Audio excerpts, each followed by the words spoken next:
ब्रह्मानन्दं परमसुखदं केवलं ज्ञानमूर्तिं द्वन्द्वातीतं गगनसदृशं तत्त्वमस्याधिलक्ष्यम् एकं नित्यं विमलमचलं सर्वधी साक्षिभूतं भावातीतं त्रिगुणरहितं सद्गुरुं तं नमामि।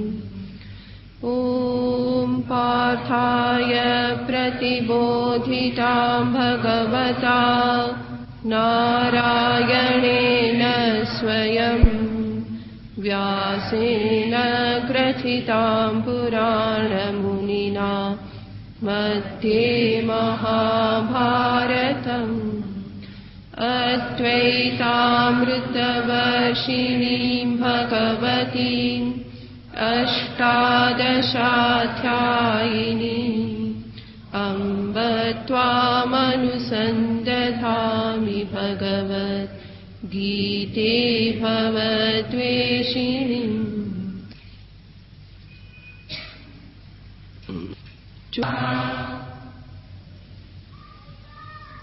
કેટલાક શ્લોકોમાં ભગવાન વિવિધ પ્રકારના યજ્ઞોનું નિરૂપણ કરે છે અને એના દ્વારા ભગવાન દર્શાવે છે કે મનુષ્યના જીવનમાં જો અમુક પ્રકારની ટેવ પાડવામાં આવે, અમુક પ્રકારે જીવન જીવવામાં આવે તો એ પોતે જીવનમાં ઉન્નતિ સાધી શકે છે. અહીંયા ભગવાન અનેક પ્રકારની ક્રિયાઓ દર્શાવે છે અને પ્રત્યેક ક્રિયાને ભગવાન યજ્ઞનું નામ આપે છે અને એને યજ્ઞ કહેવા પાછળનો હેતુ છે કે જેના દ્વારા ભગવાન દર્શાવવા માંગે છે કે મનુષ્યનું પ્રત્યેક કર્મ જ્યારે આ યજ્ઞ ભાવનાથી કરવામાં આવે તો એ કર્મ છે એ કર્મયોગનું રૂપ ધારણ કરશે અને મનુષ્યનું જીવન કે જે કર્મોથી ભરેલું છે એના જીવનમાં અનેક પ્રકારના કર્મો રહેલા છે અને એ જે કર્મો જે છે એ કર્મોને જો અમુક વિશેષ પ્રકારની ભાવનાથી કરવામાં આવે, યજ્ઞ ભાવનાથી કરવામાં આવે તો એ જ કર્મ મનુષ્યની ઉન્નતિ માટેનું સાધન બને છે. તો ભગવાન આડકતરી રીતે જોઈએ તો ભગવાન અહીંયા કર્મયોગનું જ નિરૂપણ કરે છે. વિવિધ પ્રકારના યજ્ઞો દર્શાવી અને કર્મયોગને ભગવાન દર્શાવે છે અને એમાંના અમુક યજ્ઞો વિશે આપણે જોયેલું હતું કે જેમાં બ્રહ્મયજ્ઞ, દેવયજ્ઞ, ત્યાર પછી ઇન્દ્રિય યજ્ઞ, વિષય યજ્ઞ અને આત્મસંયમ યજ્ઞ એટલે કે મનોનિગ્રહ રૂપી જે યજ્ઞ છે આ સર્વ યજ્ઞો વિશે આપણે વિચાર કરેલો હતો અને ત્યાર પછી 28મો શ્લોક આપણે જોતા હતા કે જેમાં પણ વિવિધ પ્રકારના યજ્ઞોનું નિરૂપણ છે. એ એક જ શ્લોકમાં ભગવાને 5 પ્રકારના યજ્ઞોનું નિરૂપણ કર્યું છે જેમાં છે દ્રવ્ય યજ્ઞ, તપ યજ્ઞ, યોગ યજ્ઞ, સ્વાધ્યાય યજ્ઞ અને જ્ઞાન યજ્ઞ. અને આ 5માંથી પણ 3 વિશે આપણે વિચાર કરેલો હતો, દ્રવ્ય યજ્ઞ, તપ યજ્ઞ અને યોગ યજ્ઞ. દ્રવ્ય યજ્ઞ એટલે આપણે જોયેલું હતું કે કોઈક પ્રકારના દ્રવ્યનો ત્યાગ કરવો. તપ યજ્ઞ પણ એક પ્રકારનું જે તપનું જે આચરણ છે એ પણ એક પ્રકારે યજ્ઞ છે કે જેમાં મનુષ્ય પોતાની ભોગ વૃત્તિનો ત્યાગ કરે છે, આહુતિ આપે છે સંયમમાં. અને છેલ્લે તપયજ્ઞ તરીકે આપણે અષ્ટાંગ યોગનો વિચાર કરેલો હતો કે કઈ રીતે અષ્ટાંગ યોગ વ્યક્તિને ધીમે ધીમે અંતર્મુખ બનાવી અને અંતે લક્ષ્ય સુધી પહોંચાડે છે. તો યમ નિયમથી પ્રારંભ કરી જે યોગ શાસ્ત્ર જે છે એ મનુષ્યની બાહ્ય પ્રવૃત્તિથી એની સાધનાનો પ્રારંભ કરાવે છે. કારણ કે મનુષ્યની સહજ વૃત્તિ છે કે હંમેશા બહિર્મુખ રહેશે અને જન્મ્યો ત્યારથી એ પોતે દોડતો રહેશે, કર્મ કરતો રહેશે, એ હંમેશા બહિર્મુખ પ્રવૃત્તિ કરે છે. અને જે પ્રવૃત્તિ કરી રહેલો છે એ જ પ્રવૃત્તિને સામે રાખી અને યોગ શાસ્ત્ર છે એ મનુષ્યને ઉન્નતિનો માર્ગ બતાવે છે. કે જેમાં સર્વપ્રથમ યમ અને નિયમ એ જે બે અંગો છે એ મનુષ્યની બાહ્ય પ્રવૃત્તિને નિયંત્રિત કરે છે, સ્વચ્છંદ પ્રવૃત્તિમાંથી એને ધર્મ તરફ વાળે છે અને સંયમી પ્રવૃત્તિ એની પાસે કરાવે છે. તો એના જે કર્મો જે છે એ કર્મો સત્કર્મમાં પરિણમે છે અને પરિણામે એને આગળ જતા ઉપયોગી થાય છે. તો બાહ્ય પ્રવૃત્તિનું શુદ્ધિકરણ કે નિયંત્રીકરણ યમ અને નિયમ દ્વારા કરવામાં આવે છે. ત્યાર પછી આપણે જોયેલું હતું કે આસન છે એ શરીરને માટે છે, પ્રાણાયામ છે એ પણ આંતરિક રીતે શરીરથી પણ વધારે જે આંતર જે પ્રાણમય કોષ છે, અન્નમય કોષથી આંતર પ્રાણમય કોષ છે એની એ સંભાળ લે છે. ત્યાર પછી પ્રત્યાહારાદિ જે છે એ મનોમય કોષની સંભાળ લે છે. આમ ધીમે ધીમે યોગશાસ્ત્ર જે છે એ મનુષ્યને ધીમે ધીમે આંતરિક સાધન દર્શાવી અને એને વધારે ને વધારે અંતર્મુખતા તરફ પ્રેરિત કરે છે. તો અષ્ટાંગ યોગનું જે આચરણ છે એ પણ એક પ્રકારે યજ્ઞ છે. તો ભગવાન એને પણ યજ્ઞ તરીકે કહે છે. તો યોગ યજ્ઞાહ કહી અને ભગવાન અષ્ટાંગ યોગનું નિરૂપણ કરે છે. વિશેષ આપણે વિચાર કરેલો હતો એટલે ફરી અત્યારે હું રિપીટ નથી કરતી. ત્યાર પછી બીજા બે યજ્ઞો બાકી રહ્યા છે, જેમાં ભગવાન કહે છે કે સ્વાધ્યાય જ્ઞાન યજ્ઞાશ્ચ, સ્વાધ્યાય યજ્ઞ અને જ્ઞાન યજ્ઞ. ભગવાન સ્વાધ્યાયને પણ યજ્ઞ કહે છે. સ્વાધ્યાય અને જ્ઞાન આ બંનેમાં ભેદ છે. સ્વાધ્યાય યજ્ઞનો અર્થ છે કે નિયમિત વેદનો સ્વાધ્યાય કરવો. આપણી જે સંસ્કૃતિ હતી એમાં પ્રત્યેક વર્ણ જે છે એનો પોતાનો વેદ હોય, વેદની એક શાખા હોય અને વેદની પોતાની જ આજ્ઞા છે, એક વિધિ છે કે જેમાં કહેવામાં આવ્યું છે કે આનું અધ્યયન કરવું જોઈએ. સ્વાધ્યાયો અધ્યેતવ્યઃ, સ્વાધ્યાયો અધ્યેતવ્ય વેદ વચન છે અને એનો અર્થ થાય છે કે પોતાની શાખાનું અધ્યયન વ્યક્તિએ કરવું જોઈએ. સમસ્ત ચતુર્વેદનું એ અધ્યયન ના કરી શકે તો વાંધો નથી. પોતાનું જે વેદ છે પ્રત્યેકનો એક વેદ હોય છે. આમાંથી ઘણાને ખબર પણ ના હોય કે એક વેદ હોય, ગોત્ર હોય, આ સર્વ પ્રકાર આખું એક એની એક આખું માળખું છે. પર્વ હોય, શાખા હોય, પ્રત્યેક કુટુંબની પરંપરામાં આ પ્રાપ્ત થતું હોય. તો એ કુટુંબનો પોતાનો એક વેદ હોય અને એ વેદનો સ્વાધ્યાય એણે કરવાનો હોય. અને વેદ કહેશે કે સમગ્ર વેદનો સ્વાધ્યાય તું ના કરી શકે, એક આખાનો યજુર્વેદ કે ઋગ્વેદ, પરંતુ એ વેદની જે કોઈ શાખા જે તારી પરંપરામાં તને પ્રાપ્ત થાય છે એ શાખાનો તું અભ્યાસ કર. અને ભિન્ન ભિન્ન શાખાઓ હોય છે, કાણવ શાખા, માધ્યંધીન શાખા, એવી અનેક પ્રકારની શાખાઓ હોય છે. તો પ્રત્યેક વ્યક્તિને કોઈ એક શાખા પણ પ્રાપ્ત થતી હોય છે. તો વેદ કહેશે કે તું એ શાખાનો સ્વાધ્યાય કર. તો અહીંયા સ્વાધ્યાય યજ્ઞથી મુખ્યતઃ વેદનો જે સ્વાધ્યાય છે એ કહેવામાં આવે છે. અને વેદનો સ્વાધ્યાય એટલે વેદનું પારાયણ. રોજ રોજ પોતાનો જે વેદ છે એ વેદનું પારાયણ કરવું, રોજ રોજ એ મંત્રનું ઉચ્ચારણ કરવું અને એમાં પ્રતિદિન અમુક પ્રકારે અમુક સમય સુધી અથવા તો અમુક મંત્રોનું ઉચ્ચારણ કરવું અથવા તો પ્રતિદિન સંપૂર્ણ શાખાનું ઉચ્ચારણ કરવું, એવા કોઈક પ્રકારના નિયમ સાથે જ્યારે કરવામાં આવે છે તો એને સ્વાધ્યાય કહેવામાં આવે છે. અને એ સ્વાધ્યાય પણ સ્વયં એક યજ્ઞ બની રહેશે. અત્યારે તો આ પ્રમાણેના વેદ પાઠીઓ બહુ જ ઓછા રહેલા છે, પરંતુ દક્ષિણમાં આપણે જઈએ તો આપણને કોઈક ને કોઈક ત્યાં વેદ પાઠી મળી જાય. અને આજે ત્યાં હજુ પણ એવા પંડિતો છે કે જેને ચતુર્વેદ મૌખિક હોય, કંઠમાં હોય, ચારે ચાર વેદ એ લોકોને કંઠસ્થ હોય. અને એક વેદ કંઠસ્થ હોય એવા તો ઘણા બધા છે.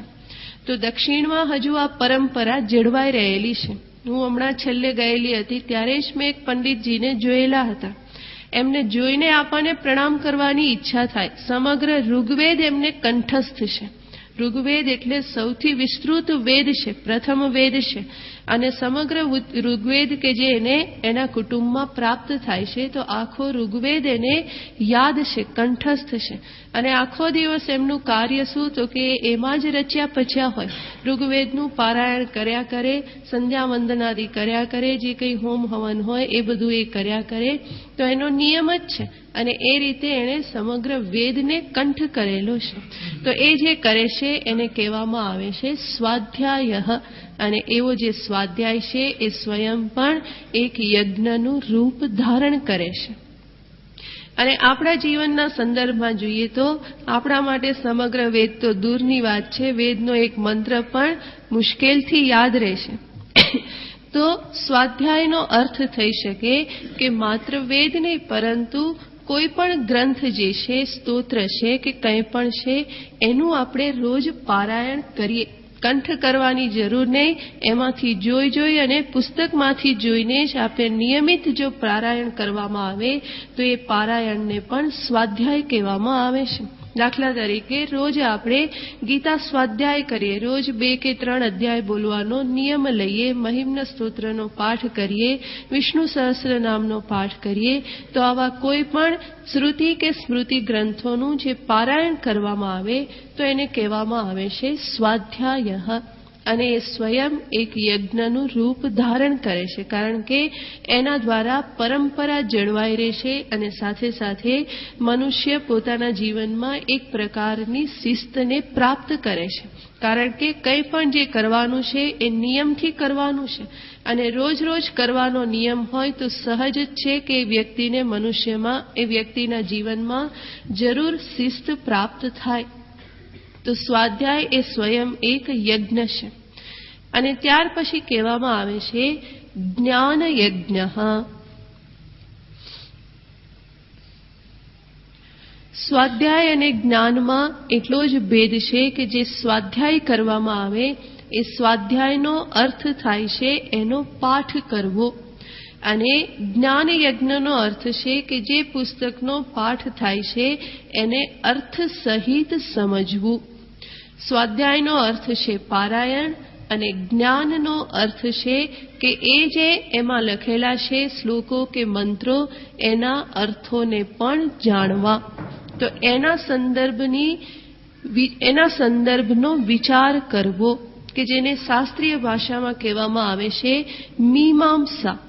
એક એક શબ્દના અર્થને જાણવો, એની પાછળ જે ગૂઢાર્થ રહેલો છે એ ગૂઢાર્થને સમજવો, એ પ્રમાણેનો જે વિચાર છે એ વિચારને કહેવામાં આવે છે જ્ઞાન યજ્ઞ.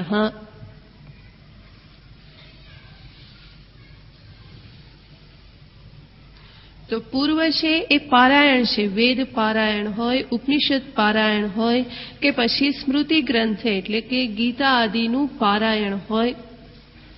પરંતુ એ જ ગ્રંથોને જ્યારે અર્થ સહિત સમજવામાં આવે તો એ જ્ઞાન યજ્ઞનું રૂપ ધારણ કરે છે. ઉપનિષદનું પારાયણ કરીએ, પરંતુ ઉપનિષદના મંત્રોને આપણે જાણીએ કે આ મંત્ર દ્વારા ઉપનિષદ શું કહેવા માંગે છે, આનો અર્થ શું થાય છે.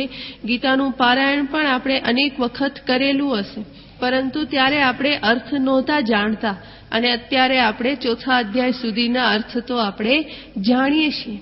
તો એ જે અર્થ જાણવા માટેનો જે પ્રયત્ન છે, અત્યારે જે અહીં થઈ રહેલું છે, એને કહેવામાં આવે છે જ્ઞાન યજ્ઞ. તો જે સ્વાધ્યાય જે છે એને કહેવાય છે શબ્દ ગ્રહણ, અને જ્ઞાન યજ્ઞ જે છે એને કહેવાય છે અર્થ ગ્રહણ.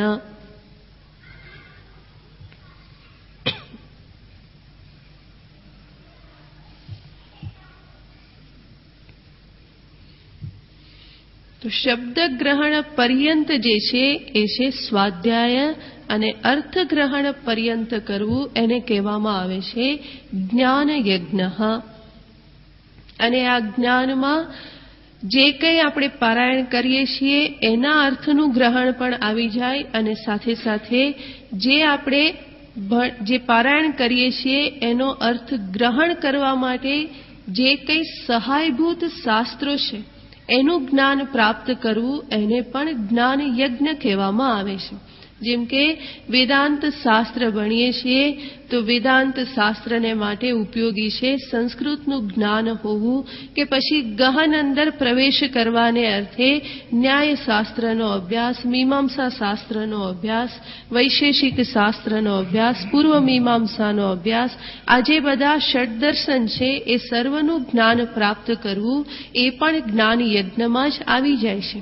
તો મુખ્ય ગ્રંથના અર્થને પ્રાપ્ત કરવાને અર્થે એને સંબંધિત જે કંઈ રેફરન્સ જે બધા છે એનું પણ જ્ઞાન પ્રાપ્ત કરવું એ પણ જ્ઞાન યજ્ઞમાં જ સમાવિષ્ટ છે. તો એ જ્ઞાન યજ્ઞ ભગવાન કહે છે કે એવું જે જ્ઞાન પ્રાપ્ત કરવા માટેનો જે પ્રયત્ન જે છે એને પણ યજ્ઞ કહેવામાં આવે છે.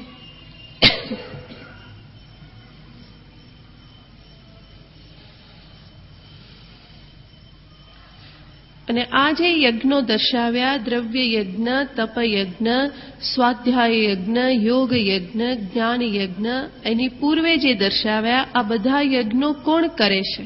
તો ભગવાન સરસ શબ્દ વાપરે છે કે છે યતયઃ સંશિતવ્રતાઃ. આ સર્વ યજ્ઞોને કરનારા કોણ છે? તો કે છે યતયઃ. યતિ પુરુષ જે છે, સાધુ પુરુષ જે છે એ આ યજ્ઞને કરી શકે છે. અને યતિ શબ્દનો અર્થ થાય છે યત્નશીલવાન યતિહી.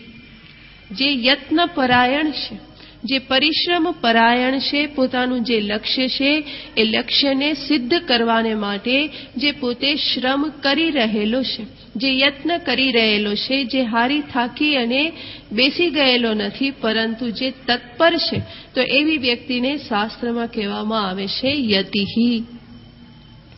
અને એ યતિઓ ફરી પાછા કેવા? તો કહેશે કે સંશિત વ્રતાઃ. એમના જે આ વ્રત જે છે, વ્રત એટલે કે નિયમ, પોતાના જીવનમાં જે કંઈ યજ્ઞ કરવાનો જેણે નિયમ લીધેલો છે, જે વ્રત લીધેલું છે, એ લોકો કેવા વ્રત લઈને બેઠેલા છે? તો કે સંશિત વ્રતાઃ. સંશિત વ્રતાઃનો અર્થ થાય છે દૃઢ વ્રતાઃ. જેના વ્રત નિયમો છે એ અતિ દ્રઢ છે. દૃઢવ્રતાઃ અથવા તીક્ષ્ણીકૃત વ્રતાઃ. જેમના વ્રત તીક્ષ્ણ થયેલા છે. તીક્ષ્ણ થયેલા છે એટલે કે પૂર્ણ માત્રામાં પોતાના જીવનમાં એનું પાલન કરવા માટે એ કટિબદ્ધ છે. અને આવું ભગવાન શા માટે કહે છે? તો કે અહીંયા જે કંઈ યજ્ઞ દર્શાવેલા છે એ પ્રત્યેક યજ્ઞમાં અમુક પ્રકારના ત્યાગની, અમુક પ્રકારના શિસ્તની અપેક્ષા છે. અને આવી શિસ્ત કે આવો ત્યાગ એ દ્રઢતા વગર સંભવ નથી. અને જીવનમાં કોઈ પણ શિસ્તનું જે પાલન છે એ કોઈને કોઈ પ્રકારે વિલ પાવર, આત્મશક્તિની અપેક્ષા રાખે છે, દ્રઢતાની અપેક્ષા રાખે છે. તો અહીંયા જે કંઈ યજ્ઞો દર્શાવેલા છે એ યજ્ઞનું જીવનમાં અનુષ્ઠાન કરવાને અર્થે શિથિલ વ્યક્તિ જો પ્રવૃત્ત થાય તો એની સ્થિતિ માત્ર આરંભે શૂરા જેવી હશે. એક દિવસ ચાલે, 2 દિવસ ચાલે અને ત્રીજે દિવસે બધો ધબડકો થઈ જાય. બહુ તો અઠવાડિયું ચાલે અને પછી બધું છૂટી જાય. ને છૂટે તો એવું છૂટે કે તરત જ બીજા છેડે બેસી જાય. 2 દિવસ ઉપવાસ કરે અને ત્રીજા દિવસે 2 દિવસનું સાટું વાળે. તો એ સ્થિતિ જે છે એ યોગ્ય નથી. પરંતુ જે અહીંયા ભગવાન દર્શાવે છે કે આ જે યજ્ઞો છે એ યજ્ઞો કરનાર યત્નશીલ છે. અને સાથે સાથે એ કેવો છે? તો કે એ પોતાની રીતે દ્રઢ છે. એમણે પોતાના વ્રતોને દ્રઢ કરેલા છે, તીક્ષ્ણ કરેલા છે. અથવા તો સંશિત વ્રતાનો અર્થ થાય છે ઉજ્જવલ વ્રતાઃ. જેના વ્રત નિયમો ઉજ્જવળ છે. ઉજ્જવળ છે એનો અર્થ છે કે જે આ વ્રત જે કરે છે, આ યજ્ઞો જે કરે છે એની પાછળ કોઈ વાસના રહેલી નથી, પરંતુ જે નિષ્કામ ભાવથી કરે છે. તો એવા જે વ્રત કે નિયમો જે છે, એવા જે યજ્ઞ છે એને કહેવામાં આવે છે સંશિત વ્રતાઃ.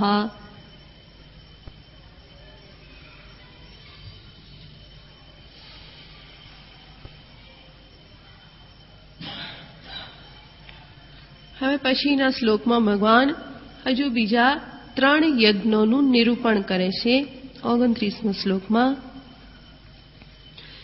અપાને જુહ્વતિ પ્રાણમ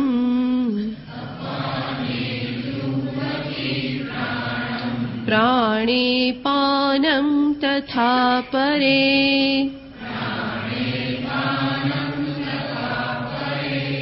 પ્રાણાપાન ગતિરુદ્ધ્વા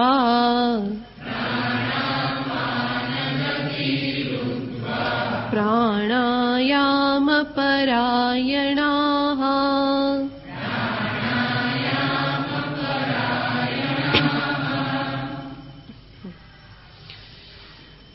ભગવાને આગળ તો યોગ યજ્ઞનું નિરૂપણ કરેલું છે કે જેમાં અષ્ટાંગ યોગને લેવામાં આવેલો છે, પરંતુ અષ્ટાંગ યોગમાંનું એક અંગ જે પ્રાણાયામ જે છે એ પ્રાણાયામનું ભગવાન ફરી નિરૂપણ કરે છે અને પ્રાણાયામનો આધાર લઈ અને ભગવાન બીજા 3 પ્રકારના યજ્ઞ દર્શાવે છે. એ જ દર્શાવે છે કે આ જે પ્રાણાયામ જે છે એ પ્રત્યેક સાધકને માટે બહુ જ ઉપયોગી છે. અને આપણે જોઈએ છીએ કે વર્તમાન સમયમાં પ્રાણાયામની જેટલી આવશ્યકતા છે એટલી આવશ્યકતા કદાચ ક્યારેય નહોતી, કારણ કે મનુષ્ય પોતે એટલો બધો ઉદ્વિગ્ન છે, એટલો બધો વિહ્વળ છે કે જેને શાંત થવા માટે પ્રાણાયામ જે છે એ બહુ જ સરળ સાધન છે અને સહજ ઉપલબ્ધ છે. એ સાધનને માટે બીજે ક્યાંય જવા આવવાની કે કંઈ પ્રાપ્ત કરવાની જરૂર નથી, પરંતુ પોતાના જ જે શ્વાસોશ્વાસ ચાલી રહેલા છે એને જ આધારે એનું નિરીક્ષણ કરીને અમુક પ્રકારે શ્વાસોશ્વાસની પ્રક્રિયા કરી અને મનુષ્ય એમાંથી મુક્ત થઈ શકે છે. તો એ પ્રાણાયામ જે છે એ ખૂબ જ અગત્યનું અંગ છે અને એટલા માટે ભગવાન એનો આધાર લઈ અને અન્ય પ્રકારના યજ્ઞો દર્શાવે છે. અને આ જે પ્રાણાયામ જે છે આપણે જોઈએ તો એમાં મુખ્યત્વે 3 અંગ રહેલા છે અને એ 3 અંગના આધારે ભગવાન 3 યજ્ઞોનું નિરૂપણ કરે છે. એ 3 અંગ કહેવામાં આવે છે પૂરક, રેચક અને કુંભક.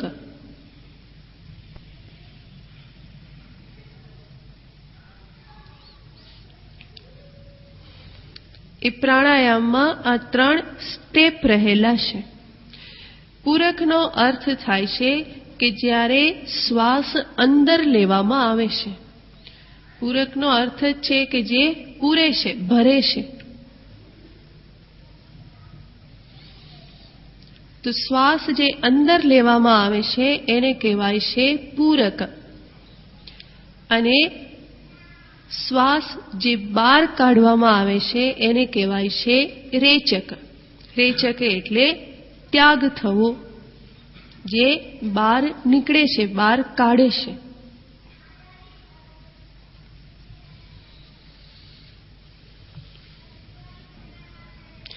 અને આ પૂરક કે રેચક કર્યા વગર, શ્વાસને બહાર કે અંદર લીધા વગરની સ્થિતિમાં જે રહેવામાં આવે, શ્વાસને રોકી દેવામાં આવે બહાર અથવા અંદર, તો એને કહેવામાં આવે છે કુંભક.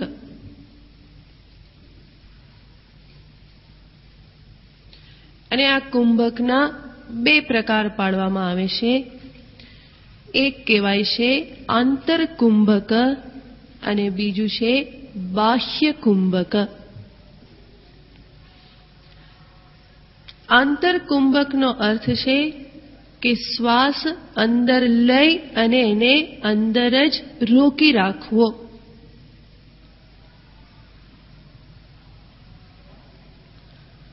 તો એ છે આંતરકુંભક.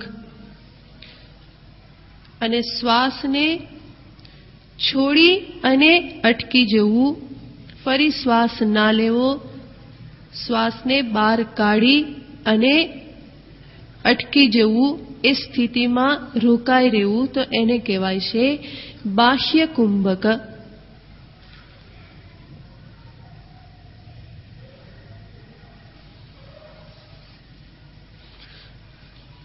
તો કુંભકના આંતર અને બાહ્ય આવા 2 પ્રકાર છે. તો કુલ 3 સ્ટેપ છે: પૂરક, રેચક અને કુંભક. ઇન્હલેશન, એક્સલેશન અને રિટેન્શન. આ જે 3 સ્ટેપ જે છે એ 3 સ્ટેપ્સના આધારે 3 પ્રકારના પ્રાણાયામ કહેવામાં આવે છે, જેને કહેવાય છે પૂરક પ્રાણાયામ, રેચક પ્રાણાયામ અને કુંભક પ્રાણાયામ.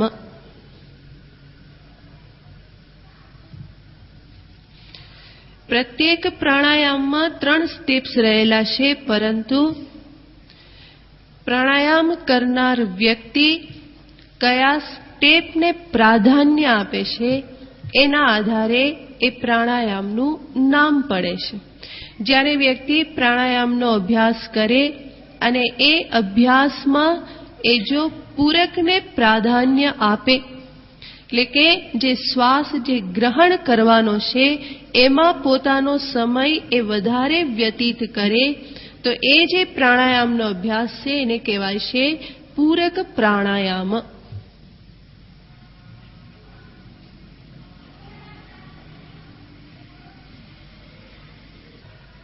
અને શ્વાસ જે છોડવામાં આવે છે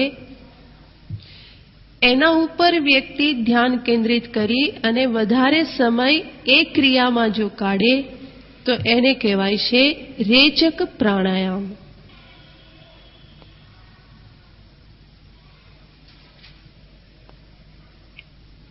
અને ત્રીજું છે કુંભક પ્રાણાયામ, કે જેમાં વ્યક્તિ શ્વાસ લેવા કે છોડવા ઉપર વધારે ધ્યાન કે સમય નથી આપતી, પરંતુ શ્વાસને અંદર રોકી રાખવામાં અથવા તો બહાર રોકી રાખવામાં જે પ્રાધાન્ય આપે છે, એ ક્રિયાને જે પ્રાધાન્ય આપે છે, તો એ પ્રાણાયામને કહેવાય છે કુંભક પ્રાણાયામ.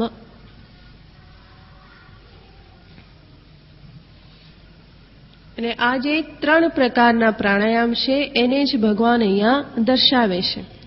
સર્વપ્રથમ કે છે અપાને જુહ્વતિ પ્રાણમ. આ જે વાક્ય છે એમાં પૂરક પ્રાણાયામ ભગવાન દર્શાવે છે કે અપાને પ્રાણમ જુહ્વતિ, અપાનમાં પ્રાણની આહુતિ આપે છે.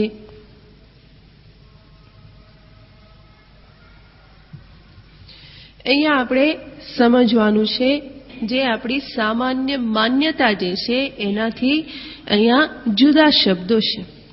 આપણે શું કહીએ છીએ? શ્વાસ લઈએ છીએ અને આપણે શું કહીએ છીએ? શ્વાસ લઈએ તો આપણે એને શું કહીએ? પ્રાણ. અને બહાર કાઢીએ તો અપાન, હે ને? પરંતુ વાસ્તવમાં ઊંધું છે. જ્યારે શ્વાસ અંદર ગ્રહણ કરવામાં આવે છે તો એ વાયુને કહેવાય છે અપાન, અને ઉચ્છ્વાસ જે છે એને કહેવાય છે પ્રાણ. બહાર જે નીકળે છે એને કહેવાય પ્રાણ.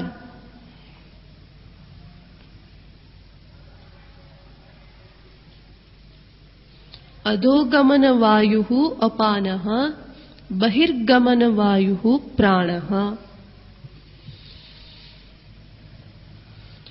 તો જેને આપણે શ્વાસ કહીએ છીએ છે અપાન, અને જેને ઉચ્છ્વાસ કહીએ છીએ એ પ્રાણ. અને એટલે આપણે શું કહીએ? એનો પ્રાણ જતો રહ્યો, પ્રાણ નીકળી ગયા. એ પ્રાણ જે નીકળે છે એને જ કહેવાય છે પ્રાણ, અને જે અંદર લેવાય છે એને કહેવાય છે અપાન. તો અહીંયા પ્રાણ અને અપાન એટલે આ શ્વાસ અને ઉચ્છ્વાસ એ સમજવાના છે. અન્ય જે અપાન વાયુ જે કહેવામાં આવે છે એને અહીંયા લેવાનો નથી, કારણ કે પ્રાણાયામ માત્ર ક્રિયાની વાત છે. તો ભગવાન અહીંયા કહેશે કે આ પૂરક પ્રાણાયામ એટલે અપાને જુહ્વતિ પ્રાણમ. આપણે પૂરક પ્રાણાયામ કોને ગયા? તો કે જ્યારે વ્યક્તિ શ્વાસને અંદર ગ્રહણ કરે છે, બરાબર, એ ક્રિયા જે છે એનું પ્રાધાન્ય છે. શ્વાસને અંદર ગ્રહણ કરવો એનો અર્થ શું છે? તો કે એ અપાન છે. એ પૂરક પ્રાણાયામમાં શ્વાસનું ગ્રહણ જે છે એ ક્રિયા પ્રાધાન્ય છે, એ ક્રિયાનું પ્રાધાન્ય છે. એનો અર્થ શું થયો? કે શ્વાસને બહાર કાઢવાની જે ક્રિયા જે છે એ ક્રિયા કેવી છે? ગૌણ ક્રિયા છે. અને એટલા માટે ભગવાન કહે છે અપાને પ્રાણમ જુહ્વતી. અપાનમાં પ્રાણની આહુતિ આપે છે. આહુતિ આપે છે એટલે કે એ ક્રિયા ગૌણ બની જાય છે, એનો ત્યાગ થાય છે. સંપૂર્ણ ત્યાગ નથી થતો, પરંતુ એને ગૌણ ગણે છે. તો અપાનમાં પ્રાણની આહુતિ, એ જે પ્રાણાયામ છે એને કહેવાય છે પૂરક. તો ભગવાન આ જે પ્રાણાયામ છે એને પણ યજ્ઞ કહે છે. અહીંયા અગ્નિ છે અપાન અને એમાં આહુતિ છે પ્રાણની. તો આ પૂરક પ્રાણાયામ બીજું વાક્ય જે છે એમાં રેચક પ્રાણાયામનું નિરૂપણ છે. પ્રાણે અપાનમ જુહ્વતી. અને પ્રાણનો અર્થ છે કે જેમાં હવાને, વાયુને બહાર કાઢવામાં આવે છે.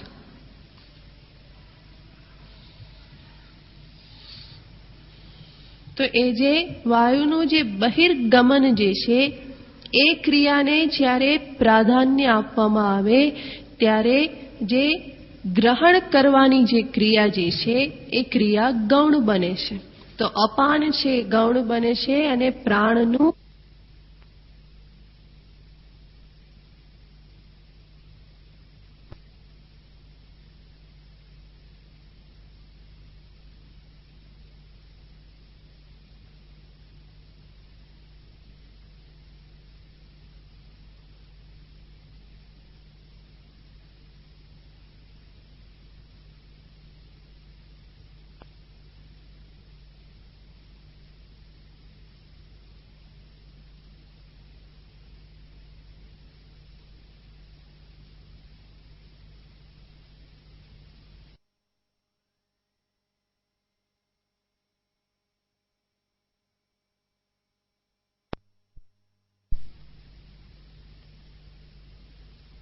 પ્રાણમાં અપાનની આહુતિ આપે છે.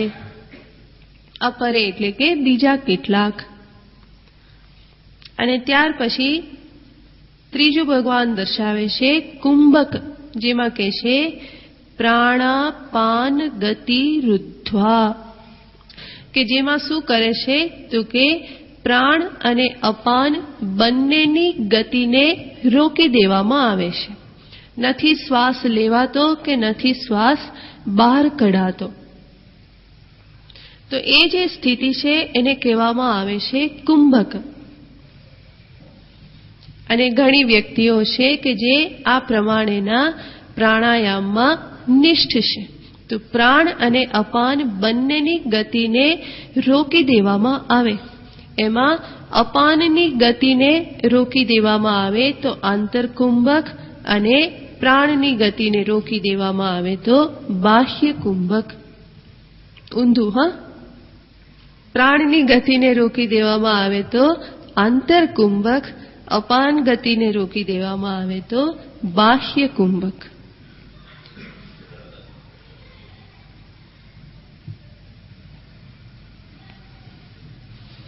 અને આ ત્રણ પ્રકારના યજ્ઞો છે કોણ કરે છે? તો કે પ્રાણાયામ પરાયણાહ.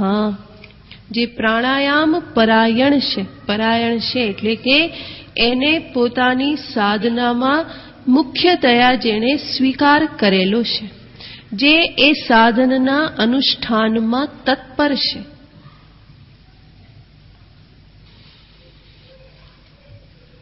તો એને કહેવાય છે પ્રાણાયામ પરાયણાહ. પણ અહીંયા ખાસ ખ્યાલ રાખવાનો કે આ જે પ્રાણાયામ જે છે માત્ર આટલું સાંભળીને કરવા નહીં માંડવાના, હે ને? કારણ કે વિશેષ અભ્યાસ પ્રાણાયામનો કરવો હોય તો એના જાણકાર, એના ગુરુ જોઈએ, સામાન્ય પ્રાણાયામ જે આપણે શિબિરમાં શીખેલા છે એ અમુક સુધી કરવામાં વાંધો નહીં, પરંતુ એને મુખ્ય પ્રધાન સાધન તરીકે સ્વીકારી અને એના દ્વારા મન સમાહિત કરી અને અંતિમ લક્ષ્ય સુધી પહોંચવું હોય તો એના માટે કોઈક ગુરુની શરણાગતિ અનિવાર્ય છે. નહીં તો જે છે એ પણ હાથમાંથી જાય, કંઈક ઊંધું થઈ જાય. એટલા માટે માત્ર સાંભળી અને કરવાની માનવાનું. પરંતુ જો ઈચ્છા હોય તો એવી કોઈ એની જે જાણકાર વ્યક્તિ જે છે એની પાસે જઈ અને એનું જ્ઞાન પ્રાપ્ત કરવું આવશ્યક છે. તો ભગવાન અહીંયા કહે છે કે આ જે પ્રાણાયામ જે છે એ પ્રાણાયામ પણ સ્વયં એક યજ્ઞ છે. અને એ યજ્ઞ ક્યારે બને છે? બધા અહીંયા ધ્યાન રાખો. સંભળાય જ છે ને તમને? તો ના સંભળાય ત્યારે ફરિયાદ કરજો, બરાબર? બાકી બધા અહીંયા જુઓ, કારણ કે તમે બધા ત્યાં જુઓ ને તો ભગવાન પ્રાણાયામને પણ એક યજ્ઞનું સ્વરૂપ આપે છે. અને આ પ્રાણાયામ જે છે એને યજ્ઞ ક્યારે કહી શકાય? તો કે જ્યારે પ્રાણાયામને એક આધ્યાત્મિક સાધનાના સાધન તરીકે સ્વીકારવામાં આવે. પ્રાણાયામ જો માત્ર રોગ નિવૃત્તિ માટે સ્વીકારવામાં આવે, બ્લડ પ્રેશર સારું થઈ જાય કે પછી ડાયાબિટીસ સારું થઈ જાય એટલા માટે થઈ અને પ્રાણાયામ સ્વીકારવામાં આવે તો એ કોઈ આધ્યાત્મિક સાધન નથી બનતું. પરંતુ એ પ્રાણાયામ પ્રત્યે આધ્યાત્મિક ઉન્નતિ કરવાની દ્રષ્ટિ રાખી અને એને જો સ્વીકારવામાં આવે તો એ યજ્ઞનું સ્વરૂપ ધારણ કરે છે. અને એ જે પ્રાણાયામ છે એ શરીર, મન આ સર્વની શુદ્ધિ કરનાર છે. મન